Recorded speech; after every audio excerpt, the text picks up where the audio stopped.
Voilà, 18h16, on est de retour sur BFM Business. Donc on va revenir sur ces 10 milliards d'euros d'aides supplémentaires aux entreprises qui ont été annoncées tout à l'heure par Elisabeth Borne, qui sont pas toutes 10 milliards sont pas nouveaux, hein. Certains étaient déjà prévisionnés, faut le confirmer.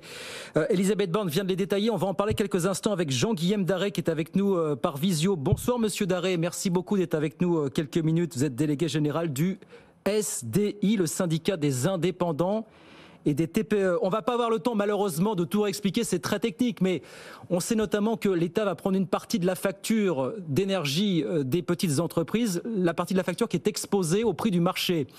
Au vu de tout ce qui a été annoncé, la seule question qu'on a envie de vous poser ce soir, c'est finalement, est-ce que vous considérez que les trous dans la raquette dont certains parlaient sont désormais bouchés? Est-ce que ce nouveau plan répond à vos attentes? Absolument pas. En réalité, pour les TPE, on a effectivement le système de plafonnement à 15%, donc qui existe et qui était déjà connu et qui est très intéressant.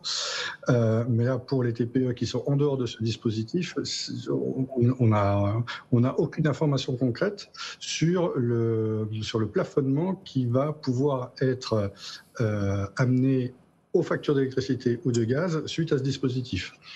On a effectivement Bruno Le Maire qui nous a expliqué que la facture, en gros, serait divisée par 2, puisqu'il a pris un exemple en ce sens.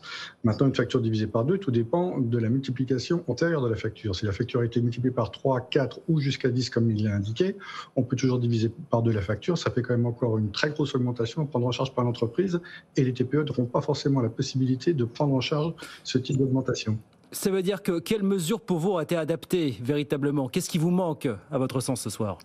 Quelque chose de simple d'une part, et par ailleurs, la possibilité pour le chef d'entreprise de se projeter lorsqu'on vous indique 15% d'augmentation. Bon, vous avez votre facture, vous augmentez de 15%, et puis ensuite, effectivement, vous pouvez vous projeter.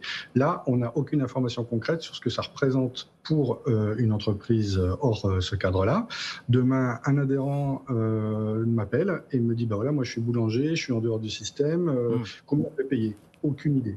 Donc c'est ni fait ni à faire à ce stade. Mais sur la simplification dont vous parlez, vous dites qu'il faudrait quelque chose de simple. Ce qu'a annoncé le gouvernement Borne aujourd'hui, c'est en effet le fait que l'État va prendre en charge une partie de la facture d'électricité, notamment des TPE, mais aussi et surtout de simplifier et amplifier les aides ciblées déjà en vigueur. Alors, le point, on va dire, entre guillemets, positif, c'est qu'effectivement, le dispositif sera simple, c'est-à-dire que le chef d'entreprise va recevoir sa facture nette de l'aide de l'État. Oui. Il n'en reste pas moins que je ne sais toujours pas quel sera le montant de ma facture. Et vous, est-ce que ce que vous êtes en train de nous dire, c'est qu'il en va de la vie, très clairement, de certaines entreprises qui allaient peut-être très bien avant la crise de l'énergie et qui, depuis, sont au bord de la faillite, avec des plans sociaux qui se multiplient ou pas?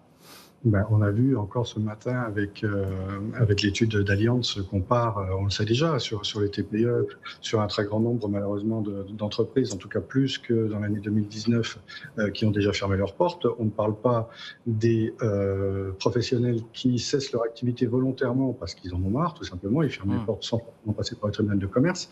Donc il y a une vraie inquiétude et une vraie désaffection sur le terrain, au niveau des commerçants et des artisans qui ne savent plus où ils vont avec les augmentations de salaire, les augmentations de matières premières, l'augmentation des énergies. Enfin, c'est vraiment extrêmement difficile à supporter. J'ai une dernière question, on n'a que 30 secondes, Monsieur Daré, malheureusement, mais on entend dire, on lit que de plus en temps, certains PGE pourraient être tout simplement abandonnés, que l'État pourrait faire une croix sur certains d'entre eux. Est-ce que vous considérez que c'est quelque chose qu'il faudrait envisager à plus grande échelle, finalement, pour beaucoup de petites entreprises qui sont au bord de la faillite aujourd'hui? Ce pourrait être effectivement une solution. À ce stade, ce qu'on en sait, c'est que les PGE abandonnés le sont pour des entreprises très spécifiques et plutôt de grande taille. Nous, on n'a pas nécessairement pour idée de ne pas rembourser nos dettes. Simplement, on veut avoir la possibilité de le faire et donc allonger la durée de remboursement. Et vous voulez la visibilité, quoi qu'il en soit, c'est ce qu'on a compris à travers vos propos ce soir. Merci beaucoup, Monsieur Daré. Merci d'avoir été avec nous ce soir sur BFM Business. Jean-Guillaume Daré, donc délégué général du SDI, syndicat des indépendants et des TPE. 18h20, on va parler quelques heures des